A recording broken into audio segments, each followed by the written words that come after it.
Welcome to the Musical Moments with Tanya. Through the years, you've seen very special guests on our program. Today, it's a very interesting encounter with Rouben Shougarian, who is the first Armenian ambassador to the United States, Deputy Foreign Minister, Armenian Ambassador to Italy, Spain, and Portugal. Presently, lecturer at Fletcher School of Law and Diplomacy, Tufts University. Just as well, he is an author of the book West of Eden, East of Chessboard. And I don't see anything about the being professional pianist. Though when I walked in the studio, I've heard you play piano beautifully. Thank you. First of all, Tanya, thank you very much for inviting me here. It's really an honor to be at Sharon Music Academy, of which I came to know a lot through the years of friendship with you and Sergei. And well, this is really a cradle of art and culture, which I think every professional and every amateur player would know or should know while living here in Boston area. You said that there was nothing in the introduction prompting that I have any connection with music. Probably this is right way to introduce me, but the other way to introduce me would be the other way around. Music for me is everything, and music is the foundation stone on which I built the rest of my professional career and also my life. I'm married to a professional pianist who teaches at Sharon Music Academy, Rouben Shougarian, and my both parents were concert pianists and professors in conservatory. But apart from that, I mean, it's something that I always use not only as a hobby or as a refuge, because the word hobby would be very inappropriate and irrelevant even here, because music cannot be a hobby. Music is music. Music can be the centerpiece of anybody's life if there is a real connection, a real bond, a real feeling to that. As for the professional education, 8 or 9 years in music school, but that was in the previous life. I mean, I quit when I was 14 or 15 years old. But you quit, but you didn't quit. Yeah, I quit officially and professionally, but I think that I came to love music even more when I decided not to choose this career. And I also feel that I feel more free in both interpreting music and listening to it. It's not a hobby. and this makes it more difficult and more demanding. It is the way of thinking, the way of life, and well, in any profession, music is an auxiliary means of communication, like mathematics. You don't know mathematics, you always have difficulties in certain professions. You can't be a good lawyer without mathematics. You can't be a good politician without mathematics. You can't be a good diplomat without music. It's my Really? strong belief. I've never thought of it. I don't know. If you just try to draw a parallel between music and mathematics, you would see that both are universal values, universal, I would say, universal foundation stones on which, well, you can build, on which you can actually create the way you think and the way you communicate to the world. Saying that, I don't mean that every diplomat or every politician should be a musician. No, far from that. But music is more than just notes, than just sounds, than the combination of these sounds of something. Music is the way and the method of thinking. And even if a person never had any professional education, or even if he never well had a habit of listening to classical pieces, deep down in him or in her, they would always have some seed, some plant that will allow them to think in musical terms. Music is a link between thoughts, the flow, the I would say the connection, the bond between feeling and thought. And when you do your job, I mean, when you are in your profession, you have to think in certain patterns.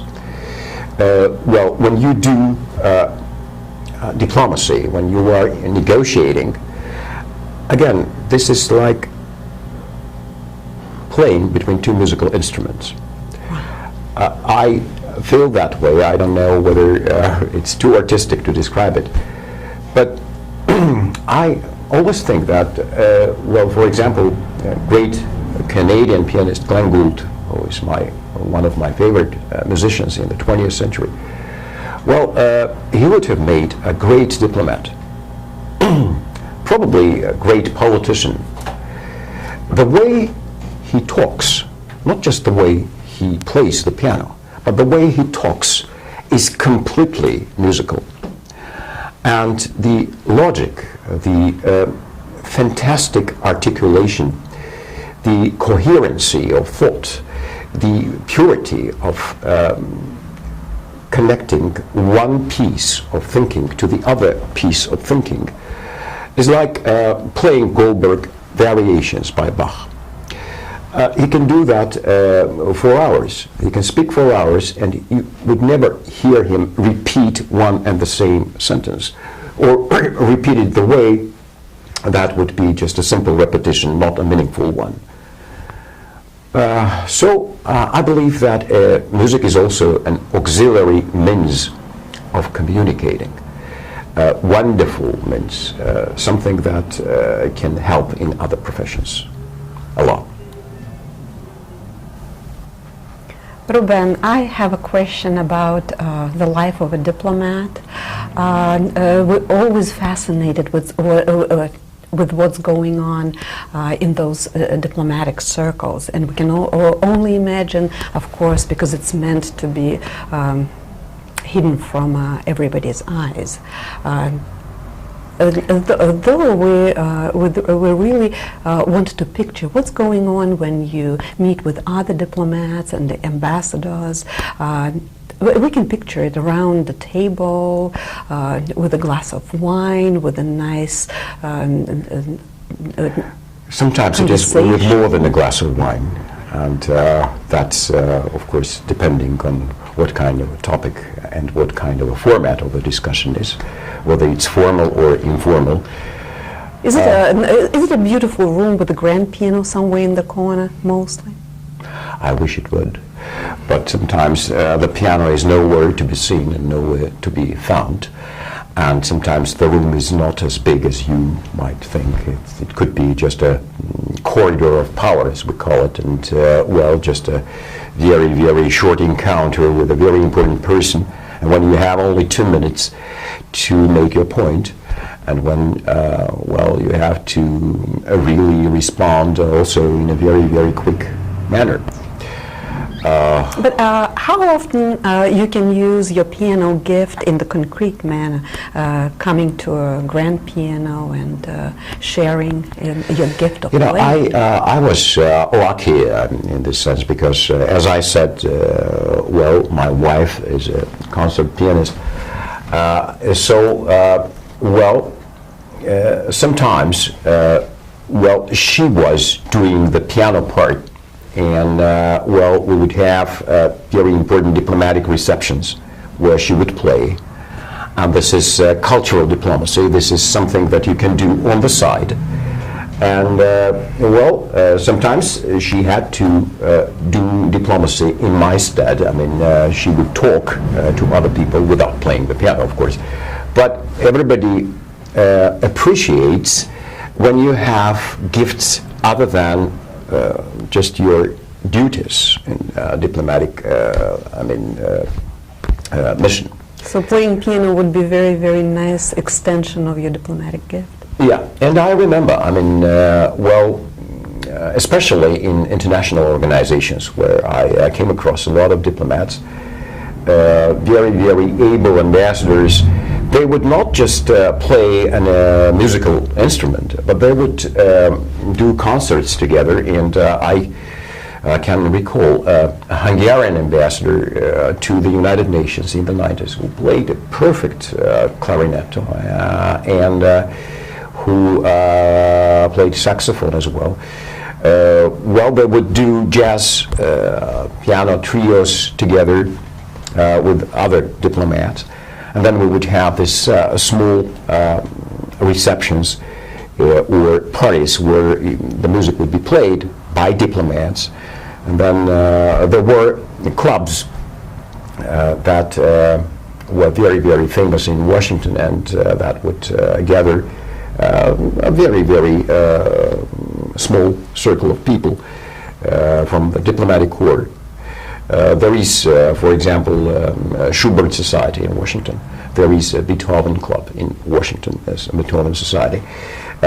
These people are always invited to diplomatic receptions. Then there are some parties organized by them, and then diplomats who know how to play an instrument. If they wish, they can go and perform there. That's, of course, a part of diplomatic life. But regarding your question, you are asking about diplomacy, how it's done, and whether it's a room with a big grand piano on the side, or well, it differs. It's different in each and every case. Well, sometimes there is a piano.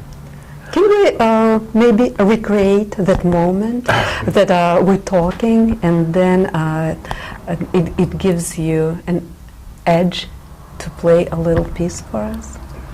I will probably play a few pieces from here and there. I'm not in a good form and not in a good shape. And well, yeah, I always preferred piano playing for myself. I mean, Please do. Like solitary work, not something that I would do for the audience. I'm not good enough for that. But well, I could really translate my knowledge of music and my feeling of music into my profession, into my diplomatic skills, and into the way I think. I mean, I always think about myself as a musician, no matter what I do. What is the piece that you want to play for us? Maybe an excerpt. You can stop anytime you want. Let me just play, and then I will say what I'm playing. Okay? Great. Yeah, it will come. Great. Okay.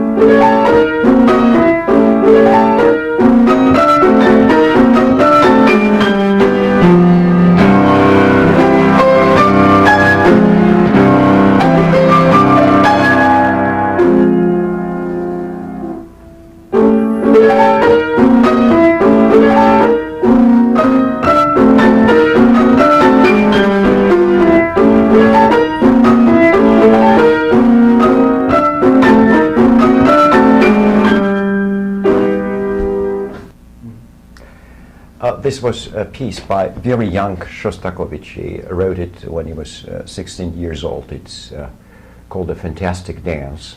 It's part of this piece. Well, when I talked about my favorite composers, I didn't mention Shostakovich, but of course he's one of the best for me, and I think the best in the 20th century. Rouben, you traveled extensively. Can you say a couple of words about the way music intertwined in the life of different nations? Yeah, definitely. Probably everywhere in some way. I spent 7 years in Washington as ambassador in 93, from 93 to 99. And I spent 4 years, almost 4 years in Europe. I'm not speaking about shorter trips where I was involved in negotiations and was traveling extensively, as you said. But these two major stops, one in Europe and the other one in the United States, are probably the most indicative.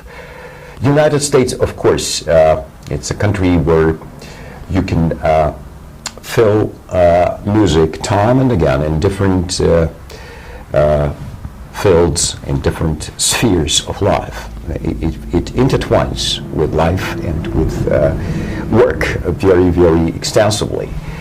I remember once I played for the Golden Age Club, and I played Chopin, Impromptu Fantasy, and during the middle section the whole audience was humming with the words, and I didn't realize that beautiful melody there was an inspiration for the words, and people know it as a song about the moonlight. I didn't know it back then. I just first came to America, and I was fascinated, like people who are not professionals, they know the music, professional music so well they can hum along. Yeah, that's true. I mean, you can have it everywhere, and that's, I would say, it's a very musically gifted country. Well, let's put it that way, if one can say such a thing about a country. And that's why I'm very happy I came here. It's a country. I can fully apply my musical knowledge. Yeah, and well, the way the country built itself, I mean, the nation building in this country, is very much based on the free thinking and free enterprise. If you look for a parallel in musical life, you would see that, well, Afro-American element here in jazz music that was, so much developed in the United States, is also based on the idea of improvisation, of free enterprise, but in spirit, not in material life. So these two are very indicative of American society. And I just gave the example of jazz, but there are other examples, and well. What about in commercials? That's why so many children and adults they know a bumblebee by or a music from Prokofiev, Commentator and Capuletti. They don't know where it comes from, but they can relate it. They can comes from for sure. But it's easier to find out and learn rather than to remember how it goes. Yeah, it's easier, but they are very much intertwined. It's part of life, part of thinking. And sometimes they even don't know about that because it's subconscious. Well, Europe, where I made another stop for 4 years, and I can see it as a big competition. You were in Italy, and Italy is such a musical country. Yes, Italy is a very musical country, and well, not simply because they had such a tradition in composition and opera, and well, in music itself. I mean, beginning from the early Middle Ages. From Claudio Monteverdi to the 19th century, and then to the 20th century, where the art of interpretation was most developed in Italy. But not simply because of that. Italy is probably the civilizational or cultural center of well, of the development of musical thinking, different kinds of musical thinking. The one that is more linked to architecture and visual arts. When you hear music, you listen to music, and you see pictures, you see mental pictures. It's visual. And the other one, which is also linking music to poetry and literature, which is more poetic when you rather feel, you hear more than you see. Both are very developed. The first one more in Italy, the second one more in Germany. But well, being in Italy, of course, it means you spending a life in a concert hall. Well, this country is well. Just you asked me about the fact whether music is intertwined with the rest of the social organism of life. I think in Italy is vice versa. Music is somewhere in the center, and the rest of life is being intertwined with music. Be it design, be it car production, be it I don't know. Cinematography, or well, everything. Not that you answered my question, but you made it so visual and clear. Thank you. Thank you. I never answer questions, but it's my specialty. Directly, I make it visual. Diplomacy is like that. That's another thing I learned today. Rouben, I have a question that I've been asked so often. Musicians usually ask this question on the regular basis. But being a professional, it's very, very hard to answer. By definition, when you teach, you have to love every composer that you're teaching. They're like children. You cannot prefer one to another. So you're probably guessing the question. I can imagine what you are going to ask, and frankly speaking, I'm free from constraints. Do you have a favorite composer? Yeah, that's it. Well, yeah, on the one hand, of course, I'm free from these professional constraints, and it's probably easier for me to answer such a question.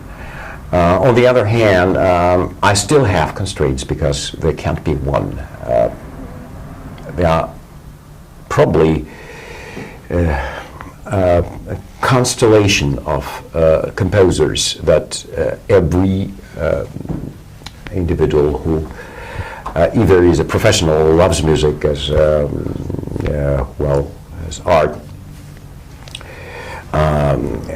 must have. And for me, probably Schubert and Beethoven are the two that I would always say are my favorite. But Mozart, Bach and Chopin are in a different league. I'm not comparing them with anyone else. I'm just keeping them in a different league, in somewhere where they cannot be really measured with the same yardstick with the others.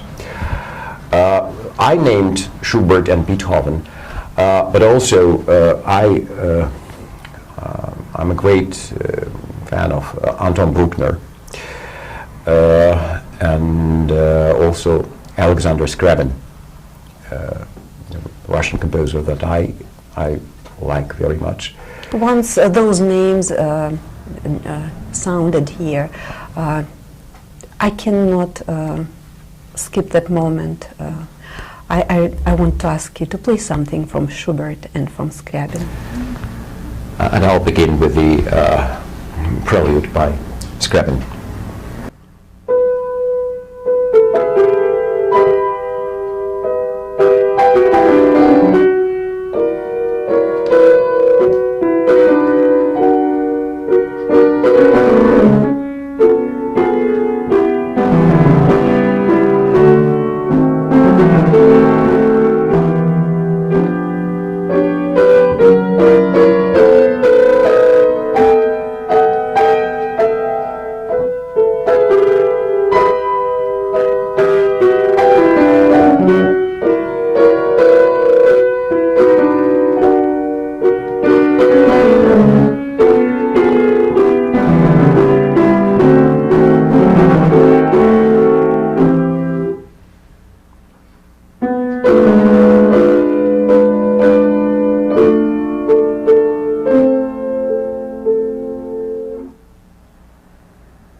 As we know, music cannot exist without three entities. Yeah. Yeah, it's different from other arts. Yeah, probably.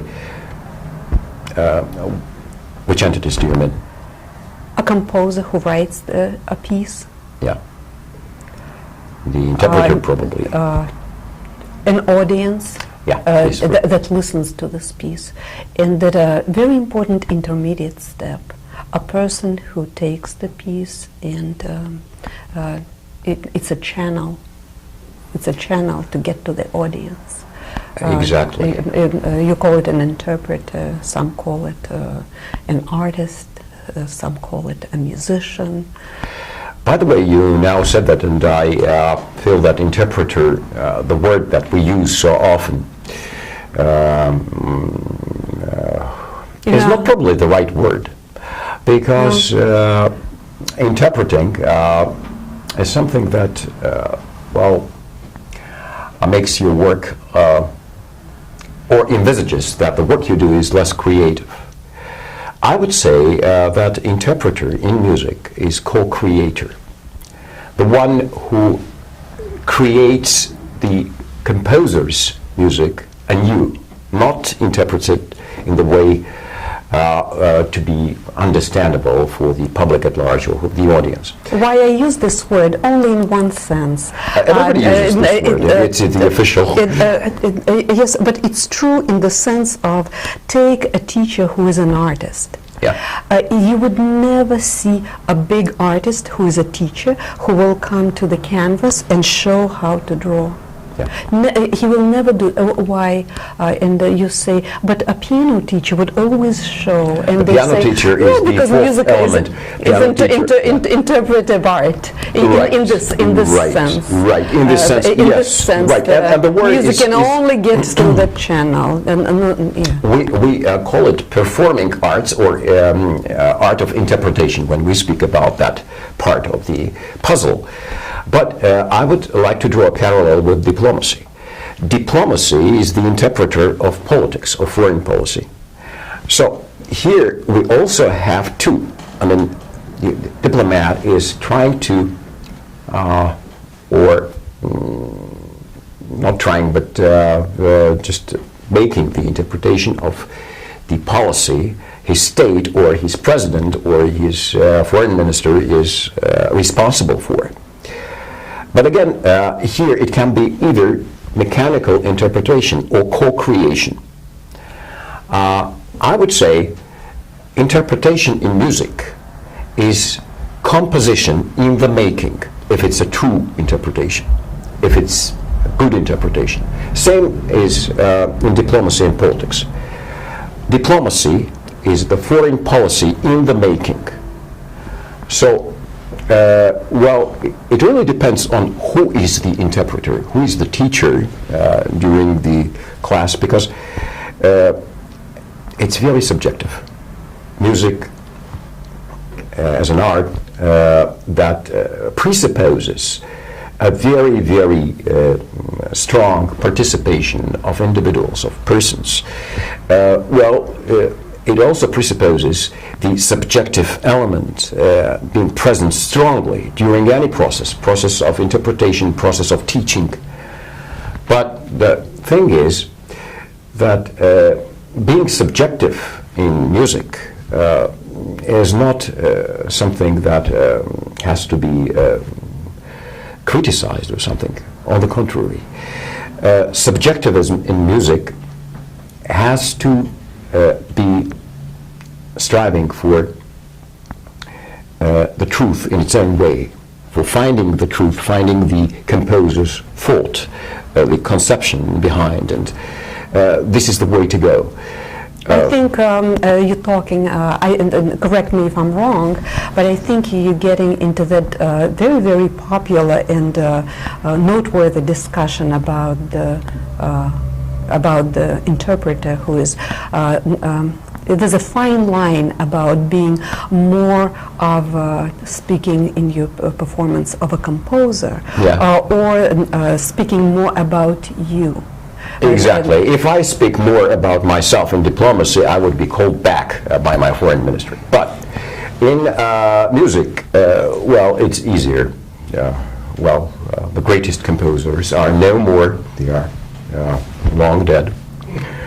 They can't really hear and listen to what's being done with their work.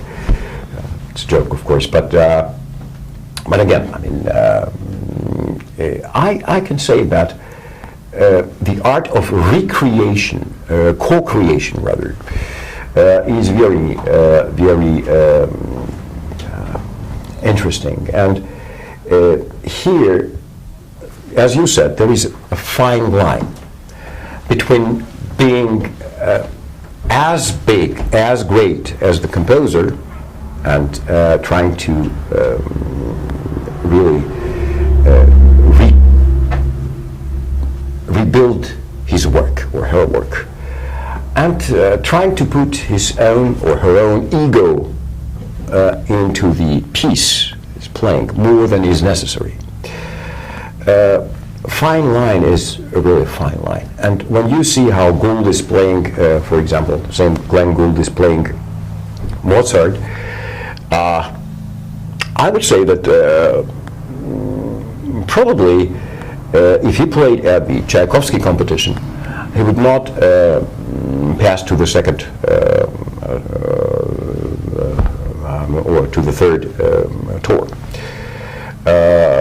But if Mozart himself heard him play the way he played, I think that Mozart would not recognize his piece, but he would say that probably this is the best way to play my piece. Oh yes, Glenn Gould is one of the very original original pianists. In my opinion, the most originality is on one scale with a genius. I mean, with a talent. Then it's okay. When it is, I would say, when it is blown out of proportion, and when there is not enough talent to back it up, then it's ridiculous. Really bad. Rouben, I remember the moment when I had to decide which way to go, to become somebody else or to become a musician. And my life in Russia was built the way that I had to make this decision way too early. In the world that we live right now, it's impossible, because if you want to be a professional musician, you have to say yes to it when you're 14, when you go from the 8th grade, from the middle school straight to the, missing even the high school diploma, and then once decision is made, it's final. When did you have to make a decision, and if there was even a question about being a musician or not? You know, we come to also a question whether I regret that I did not become a musician, a professional musician or not, whether I do or not. But I agree with you completely, especially that part of the world where we're coming from, and well, in the Soviet Union, former Soviet Union, you had to make an early decision, especially for music. I mean, this is something that you have to be not just dedicated, you have to be devoted fully. Because it's practically irreversible. Yeah, it's irreversible. You do it, you have to spend hours and days and years to become a strong competitor. On one hand, on the other hand, to become a real musician.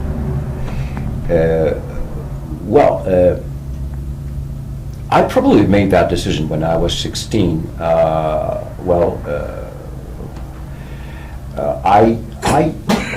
think I understood that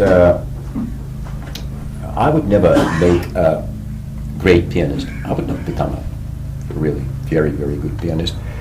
And to be an average pianist was not in my plans.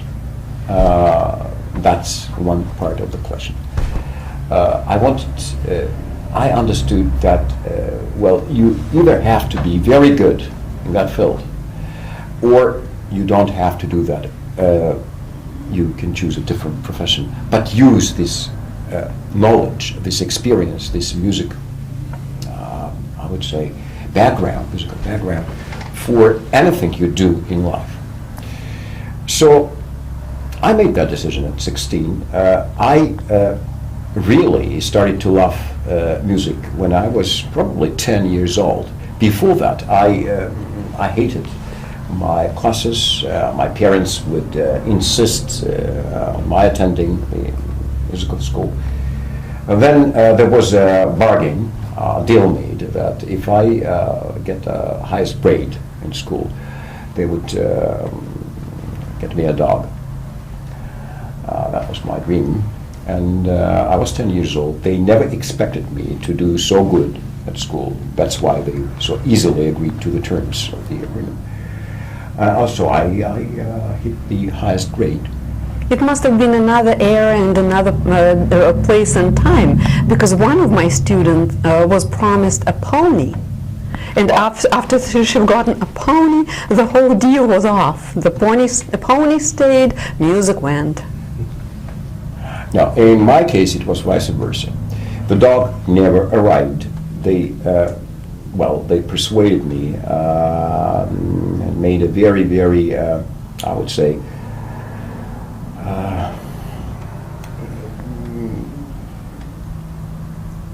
very cunning move. They bought me a soccer ball, a very good one, a professional soccer ball. and I played soccer after that. But you felt like it's a fair exchange. Yeah, I felt, and I felt cheated and deceived in a few days after. But the strange thing happened. I started to love music after that. And I never got the dog. I only got him, my first dog, 6 years ago. That is just a recapitulation of this times of my dream. But I got the soccer ball, and I got my love for music. And I loved music so much that I even tried to go to conservatory. I was making up my mind, and then when I understood that I would not be a great pianist, would never be a top class musician, that's when I decided to change it. And that was at 16. I see. Yeah. Rouben, I never had an opportunity to properly thank you for once opening the show for our Young Promise World International Competition. So I thank you now, and I thank you for coming today and having such an interesting, very special discussion about music in our lives, music around the world, music being a means of communication, and music and diplomacy. I can't thank you more. I mean, it's a special feeling for me to speak about these things, to have an opportunity to speak and, discuss it with you, to be among professional musicians. And, about the show you had, the competition that you invited me to be at and to open also. I think this is one of the very, very good initiatives in the cultural life of Massachusetts. And it is called, I believe, Amuse the World, yes, the organization? Amuse the World competition, and we want to support young talents all over the world. Exactly, yeah, and that's very good because you are trying to attract young talents, through just very, very informal gatherings and very friendly atmosphere. All international competitions that we often witness now, there is so much competitiveness there and so much unhealthy competitiveness. What I saw there was really very, very friendly and good and good-natured, and people felt so comfortable. We don't know a single child, we did it for 3 years in a row, didn't have a single child who was disappointed with an outcome. Because you cannot be overall, very seldom, but you can be a great interpreter, or have or be very dramatic, or be very, very romantic, or be very tender, or be very outgoing. And if you have anything, you'd be rewarded, and you'd be praised for that, and you'll be on top of the world, and you will really amuse the world. And I wanted to mention, Rouben, that our today's conversation goes to the Sharon cable, to the Sharon audience, and we have a very special town with, that's made of professionals and family people. Amazing, being so busy with their work and being so busy with their children. They're still very, very interested in the life of the town, in what's going on, and I hope they will like our talk today. I hope so too. I hope it's not only entertaining, educational, but really pleasant. Thank you so much again. Oh, thank you. We'll call you again. Thank you. Thank you very much.